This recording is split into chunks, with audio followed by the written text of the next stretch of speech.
Hi Thomas, and congratulations. This is your new HS Plus EV Excite in silver, sitting here in the showroom about to be delivered to you today. I'm going to give you a few aspects of the car.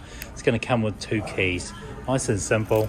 You can obviously use the keys to lock and unlock the car, and as you can see, as I lock the car, the mirrors fold in. Another way to access the car too, on both the driver's side and the passenger side, is this little button. If I push on that there, it opens the door and you see that it reveals the mirrors again. Push it again and then of course it's closed. All right, that's one of the simple things about this car. It comes with a 7-year warranty and a 7-year roadside assist. LED lighting through the front and all the way around to the other side. Now, in the event that you do have a problem, there is a 0508 number, which is located inside your glove box. Isn't that really nice?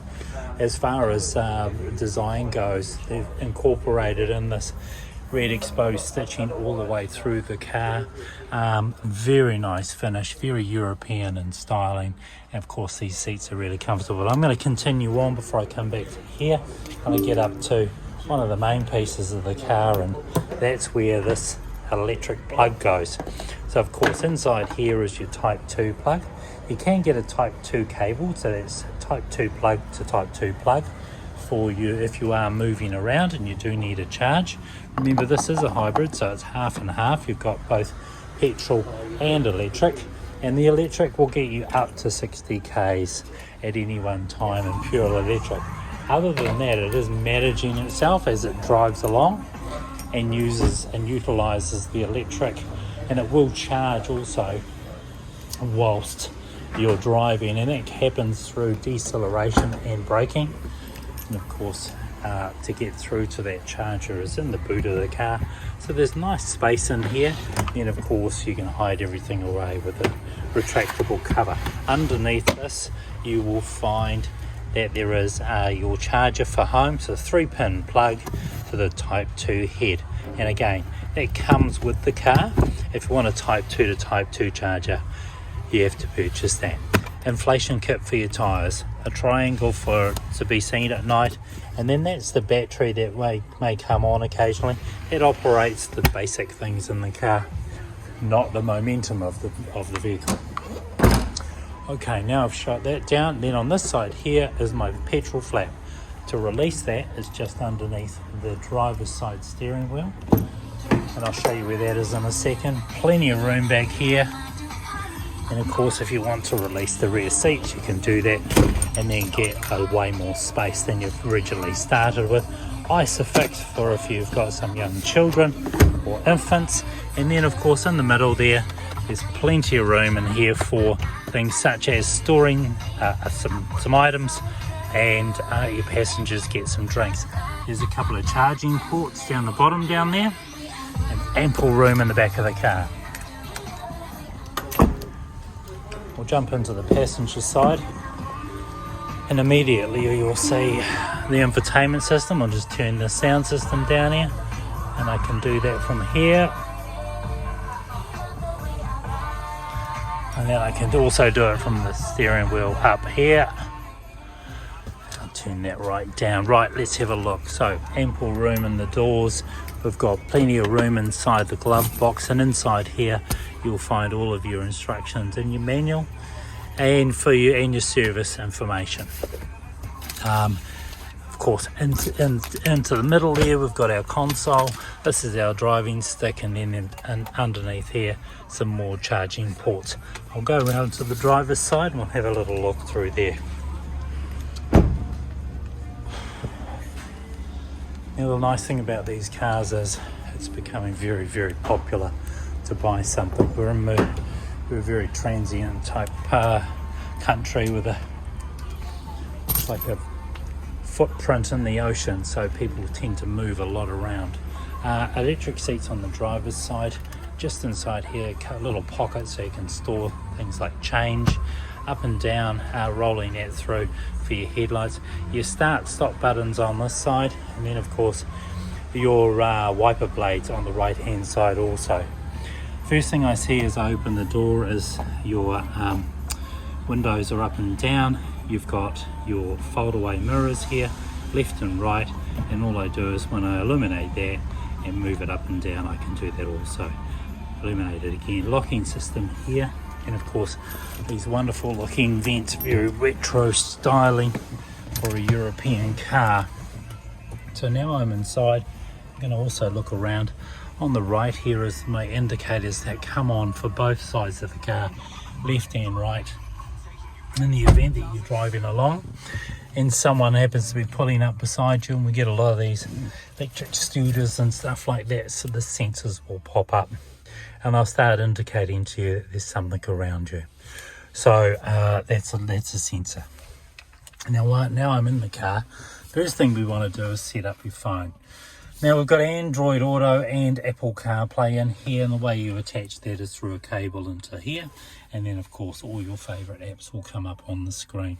Phone and setting up your Bluetooth is relatively simple. So we're going to go into here, we're going to push search, and then we go searching for, I'm going to give you the code because it's going to bring it up.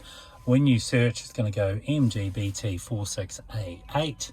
That's going to set you up, and then you can load your contacts into it. Of course, you've got call history, you've got contacts, and then all the way through. Now, this is like a master switch down the bottom here. Your volume control for your passenger, your home. Home means home. So, like anything, if you want to reset the system, push home, and everything comes back to your basic home screen manual. Car information at a glance, that'll bring that up, and then of course your fan speed and all of that is inside there too. So I'm going to start the car up, and now the car's running. Now my heater system has come up.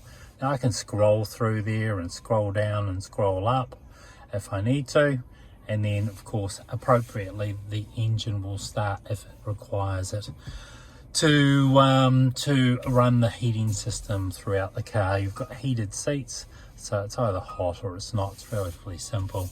I can sync both sides of the car, or I can unsync it, and then of course relatively simple to move around inside here. My fan speed's just a touch or a drag, and again nice and easy to get moving. Okay, we'll put it right down to there at the moment. Then of course you've got your defrost modes for both front and rear windows, and then we're out of there. So go back to home, we'll have a look through here, and then of course I can just do this. So I've got Android Auto, Apple CarPlay, setups. Your setups are right in here. You can make some changes if you like, say your equalizer to your sound.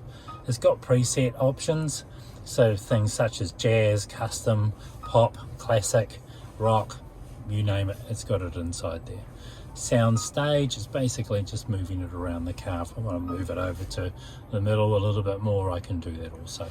And again, just by resetting this, just by pushing the home system there.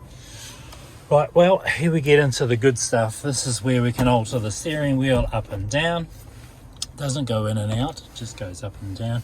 You're set for your speed control for if you're in cruise control, and your distance control between the car in front of you if you want to be a distance away, and that operates when you're in cruise control. If you're at 60 and you pull up behind a car doing 50, the car will decelerate and then manage itself so it stays at a safe distance so you don't bump into them. And then of course if you pull out of that lane, it will accelerate and you'll be moving along. Now again, as I said to you before, charging really comes from a couple of different ways. One's deceleration and one's braking. The fuel in the car is really a necessity because of course, as I said, New Zealanders tend to like to travel. So for now, I think until the infrastructure is around, this is the way things are going to go, and lots of people are buying these cars. Now not only does it add efficiency, but you do have the option to actually choose EV if you like. Once I go into EV, I'm operating in full EV mode, and it gives us that acknowledgement inside the dash. If I want to come out of EV mode, it goes into auto charge mode. And this is where it is operating, as I say, through deceleration and braking. Now, you'll be able to see this once the car gets moving, but basically you'll see where it's charging, when it's charging. It's quite nifty, and I think it's one of those things that you do become accustomed to, and I'll tend to watch that more than I'll watch any of the other information. On the right hand side is obviously our power. It tells us we've got 78% till full. I'll try and put it on charge before it leaves here today. And on the left hand side we've got a full tank of gas. It's going to be 438 kilometres just out of there. A total of 487 between them both. It's 20 degrees and the car's in park at 9:54. So left hand side, obviously the speed. This little indicator here shows that we've got our lane assist mode on, which means that if you start wandering over to the left or the right, it will assist you and alarm you and let you know that I don't want to be here. Again, right hand side is your wipers, left hand side is your lights. Your preset for your distance control between the cars is here. So again, put it in cruise control, and then I can go through and just make some changes inside here. Relatively simple, but use this as your library. Your information is here on the left and the right. As you can see, as I go left and right, I'm changing the screen and what I see on the screen. And if I go up and down on here, that's going to give me all my numbers, all the data, if you like, collecting data on just what the car's up to and what it's doing, including the tyre pressures and the temperatures in those tyres. All right. Right, we'll leave it at that for now. That should cover everything. If you've got any questions at all, please contact me. My name's Darren Bird. I'll be leaving a gift inside the car. And listen, I'd like to hear from you another time. If, as I say, you've got any questions, give us a call. Thanks very much. Thanks, Thomas. Bye.